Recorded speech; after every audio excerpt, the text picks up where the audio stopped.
How to fix PlayStation account banned. To fix a banned PlayStation account, you must check your email for an official notification from the PlayStation itself explaining the specific reason and duration of ban. So go ahead and launch your device's Gmail application and search for the email from the PlayStation itself. Sometimes it might not be available in the primary, so check your spam and your trash as well. So once you check this and verify that your account is banned, you simply have to check if the hardware itself is also blocked from the network.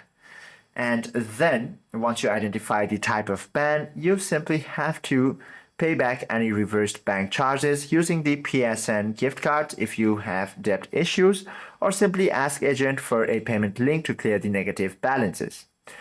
Now to appear for bans, you simply have to launch any web browser of your choice or simply open your device's application, PlayStation application, then head to the PlayStation support. From here, you can issue a ticket regarding your account ban. Hope this video helps you out a lot. If you have any questions or queries, do comment down below.